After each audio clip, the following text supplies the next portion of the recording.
నామానికి స్తోత్రం కలుగును గాక. చేరికలు వచ్చిన మీ అందరికీ యేసుక్రీస్తు పేరిట శుభములు కలుగును గాక. ఆది కాండం 3వ అధ్యాయం 8వ వచనం. 3వ అధ్యాయం 8వ వచనం.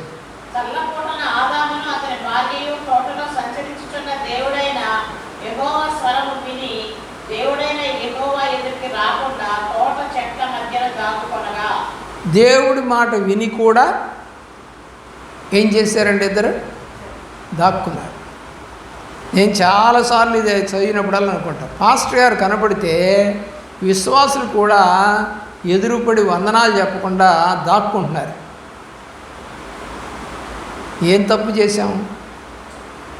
ఎందుకని దాక్కుంటున్నా?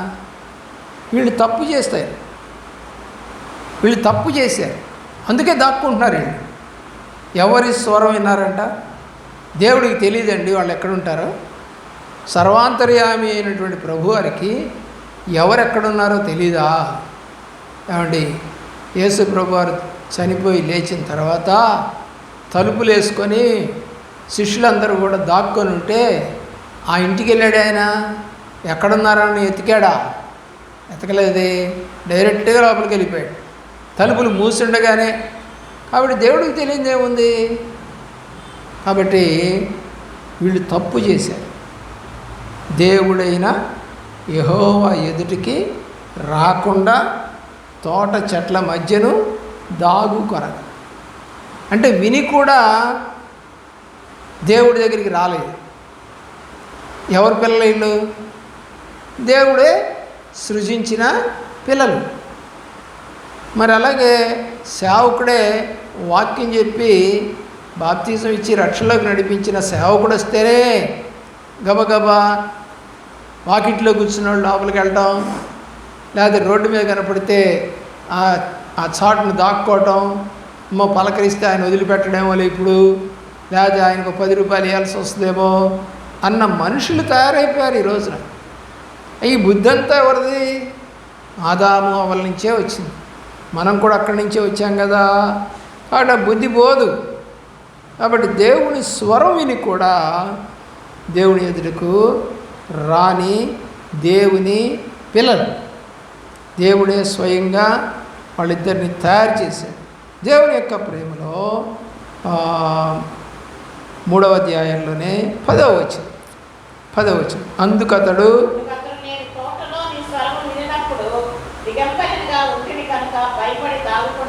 ఎందుకు దాక్కున్నాడంట? దిగంబరిగా ఉన్నాడు.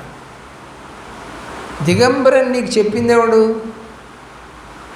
మరి అంతకుముందు దాకా వచ్చినప్పుడల్లా డాడీ అని వచ్చేవే, మరి ఇప్పుడు దాక్కుంటున్నావంటే, నువ్వు భయపడుతున్నావంటే దేవుడు అంటున్నాడు 11వ వచనం. అందుకైనా నీవు దిగంబరివని నీకు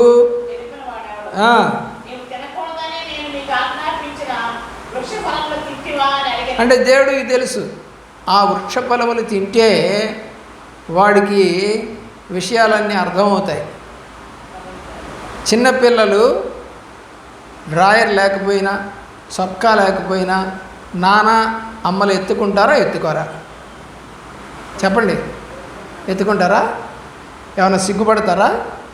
తండ్రి కానీ తల్లి కానీ అలాగే బంధువులు కానీ స్నేహితులు కానీ ఏమి సిగ్గుపడరు. ఒకవేళ గేళ్ళు చేసినా వాళ్ళకి అదేంటో తెలియదు. ఎబ్బే చీ అన్నా కూడా వాళ్ళకేం తెలియదు. వాళ్ళకెళ్ళి చూస్తూ ఉంటారు వాళ్ళు, అంతే. అది ఏంటి గుడ్డలు వేసుకోవాలి ఇలాగ ఉండాలని వాళ్ళకి తెలియదు. అది ప్రేమ అంటే. వయసు వచ్చిన తర్వాత నిజంగానే ఎవరు చెప్పకుండానే వాళ్ళు అలవాటు అయిపోతారు. కానీ దేవుడు అంటున్నాడు, నువ్వు ఎందుకు భయపడ్డావంటే తినకూడని దాన్ని తిన్నావు. ఎందుకు దేవుడు బాధపడుతున్నాడు ఇక్కడ? తింటే ఏమవుతారని చెప్పాడు? చచ్చిపోతారని చెప్పి బాధ. ఆయనే సృజించిన పిల్లలు చచ్చిపోతారు. ఇప్పుడు లోకంలో పడి చచ్చిపోతారు. నా రాజ్యంలోకి రావాల్సిన వీళ్ళు ఈ లోకంలో చనిపోతారు. అని బాధపడుతూ ఉన్నాడు దేవుడు. ప్రియులరా, ఆదాము నాతో నుండుటకు నీవు ఇచ్చిన ఈ స్త్రీయే ఆ వృక్ష ఫలములను కొని నాకు ఇయ్యగా నేను తిన్నాను. మళ్ళీ ఎవరి మీద పెట్టాడు? భార్య మీద పెట్టాడు. ఆ భార్యను గురించి ఏమంటున్నాడు? నువ్వే తీసుకొచ్చి ఇచ్చావు నాకు, నువ్వే అంటగట్టావు నాకు అన్నట్టు మాట్లాడాడు. తప్పు కదండి అది. భార్యాభర్తలు ఇద్దరూ కూడా కలుపుకొని మాట్లాడుకొని ఏ పనైనా చేస్తే దేవుడికి ఇష్టం అవుతుంది. భార్య ఒక దిక్కు భర్త ఒక దిక్కు పోతే అది మంచి జరుగుద్ది. అక్కడ ఏ ఇంట్లో అయినా అననీయ సప్పీరాలు ఇద్దరూ కుమ్మక్కయ్యి సేవకుడి దగ్గరికి వెళ్ళారు. దేవుడు ఏమైనా చెప్పకుండా మానేశాడా? యెరోబాము భార్య మరి మారువేషం వేసుకొని సేవకుడి దగ్గరికి వెళ్ళింది. దేవుడు చెప్పకుండా ఉన్నాడా? చెప్పాడుగా. ఏమండి? మరి దేవుడికి మరుగైంది ఏం లేదు. వాళ్ళు ఎందుకు బాధపడుతున్నాడు ఈయనంటే, తినకూడనిది తిన్నారు, వీళ్ళు ఇప్పుడు చచ్చిపోతారు, నేను ఇంక వాళ్ళతో మాట్లాడలేను రోజు వచ్చి. ఎందుకని? ఏదైనా తోటలో నుంచి తరిమేస్తాడు వాళ్ళు. రోజు మాట్లాడాల్సిన మనిషి రాకుండా ఆగిపోతాడు. నా బిడ్డలు ఇలా అయిపోయారని ఏడుస్తారు. కొంతమంది కోప్పడి పిల్లల్ని పంపించేస్తారు ఇళ్లలో నుంచి. ఆ తర్వాత ఎంతో ఏడుస్తారు వాళ్ళు. కారణం, ఈ పిల్లలు ఇట్లా అయిపోయారేంటి? వాళ్ళ బ్రతుకులు బాగుండాలని నేను కోరుకుంటే వాళ్ళు ఏంటి ఇట్లాంటి చెడు తిరుగులు తిరుగుతున్నారు? దీన్ని కూడా చెడు తిరుగుడే అంటారు. దేవుని యొక్క ప్రేమలో చెడు తిరుగులు తిరగకూడదు. దేవునికి ఇష్టంగా జీవించడం నేర్చుకోవాలి. ఏమంటున్నాడు? స్త్రీ అంట మోసం చేసింది, అందుకని తిన్నాడు. స్త్రీని అడిగితే అంటుంది 13వ వచనం, ఒకళ్ళ మీద ఒకళ్ళు చెప్పుకుంటున్నారు. మోసపుచ్చడానికి వాడేవాడు మూడో మనిషి మన మధ్యకు వచ్చాడు అంటే పాపం జరుగుద్దండి. భార్యాభర్తల మధ్య మూడో మనిషి వచ్చాడా పాపం జరుగుద్ది. వీడు మూడో మనిషి ఎవరు? సాతాను. సాతాను కాళ్ళుండేయంట, మాట్లాడేదట, అన్నీ చేసేదట. దేవుడు కూడా దాంతో మాట్లాడేవాడు, సర్పముతో. దేవుని యొక్క ప్రేమలో స్వరం విన్నా కూడా దేవుని ఘనపరచలేనటువంటి దేవుని బిడ్డలు. 4:10, 4వ అధ్యాయం 10వ వచనం.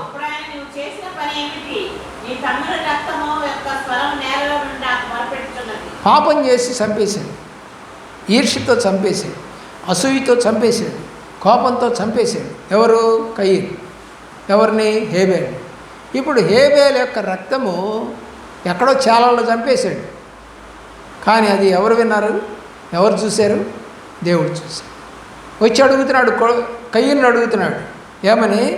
నువ్వు చంపి పడేసావే, అతని రక్తము మొరపెడతా ఉంది. స్వరం, నానా నన్ను చంపేశాడు, అనవసరంగా చంపేశాడు, నేనే తప్పు చేయలా నానా అని అరుస్తుందంట.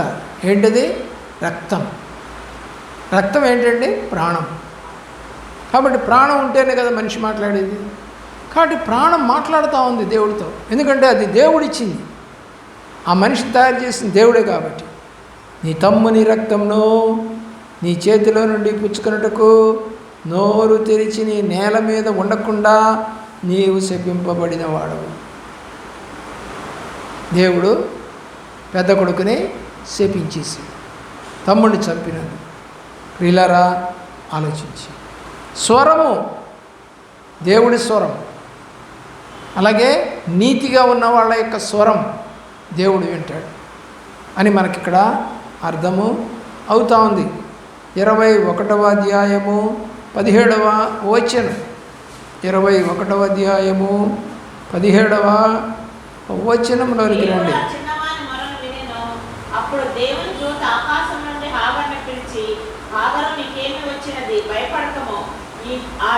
చిన్నపిల్లల్ని జనరల్గా మనం ఏమంటాం చెప్పండి? దైవ స్వరూపులు అంటాం చిన్నపిల్లలు. ఎందుకంటే వాళ్ళకి అభంశుభం తెలియదు. చదవండి. ఎవరు ఉన్నారు? దేవుడు. దేవుడు స్వరం విన్నటువంటి ఆదామవులు మాట విన్నారు.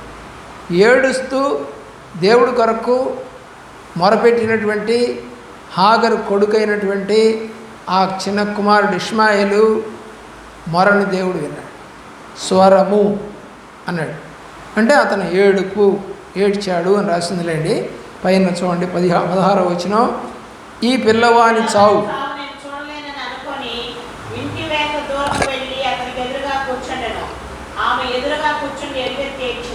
ఆమె ఏడ్చింది, పిల్లవాడు కూడా ఏడ్చింది. చూడండి, దేవుని ప్రేమిస్తుంది పిల్ల. కాబట్టి నేను చెప్పింది అదే, మీరు నిజముగా కనుక మొరపెడితే మీ కార్యాలు జరుగుతాయి. దేవుడే చేస్తాడు. మనం మొరపెట్టము, కానీ కార్యం జరగాలని నలుగురికి చెప్పుకుంటాం. ఉపయోగం ఏంటి? చెప్పకూడదా? చెప్పండి. అయితే దానికన్నా ముఖ్యము మీరు ప్రార్థన చేయండి. ప్రార్థన చేయండి, మీ ప్రయత్నం మీరు చేయండి. దేవుడు సహాయం చేస్తాడు. బాగలేకపోయినా, ఒంట్లో బలం లేకపోయినా, టీచర్ గారు అనేక పర్యాలు జ్వరం వచ్చినా నేను అప్పుడప్పుడు అంటాను, రోజు మీరు లక్ష్మీ పిలువ అమ్మా అంటే నేను మీకు ఫోన్ చేసి చెప్తా, అమ్మా బాగాలేదు వెళ్ళండి అంటే అప్పుడు మీరు వెళ్తున్నారు. ఆమె అయితే పిలవదు. బాగలేకపోయినా, జ్వరం వచ్చినా, ఒళ్ళు నొప్పులు ఉన్నా, వయసు పెరిగిపోయినా నేను దేవుడి పని చేస్తాను అంటుంది. నేను వస్తానంటే నువ్వు వద్దు అంటుంది. వీళ్ళరా ఆలోచించి ఆశ కొనిన హృదయాన్ని దేవుడు తృప్తిపరుస్తాడు. కాబట్టి దేవుని ప్రేమిస్తున్న ప్రియబిడ్డలారా, నీవు లేచి ఆ చిన్నవాడిని లేవనెత్తి నీ చేత పట్టుకొనము, వారిని గొప్ప జనంగా చేస్తావు. ఏమన్నాడు ఇప్పుడు? ఏడ్చిన పిల్లవాడిని, ఏడ్చినటువంటి తల్లిని ఏమంటున్నాడు తల్లితో? నీవు ఆ కుమారుడిని గొప్ప జనంగా చేస్తాను. ఒక్క మొర దేవుడు విన్నాడు. ఆలోచించే, నువ్వు కూడా నిజంగా మొరపెట్టు, దేవుడు నీతో కూడా ఉంటాడు. దేవుని యొక్క ప్రేమలో ఈ కొద్ది మాటలు దేవుడు వినికిడిలో దీవించి కాపాడును గాక. ప్రార్థన చేసుకుందాం. దేవుడు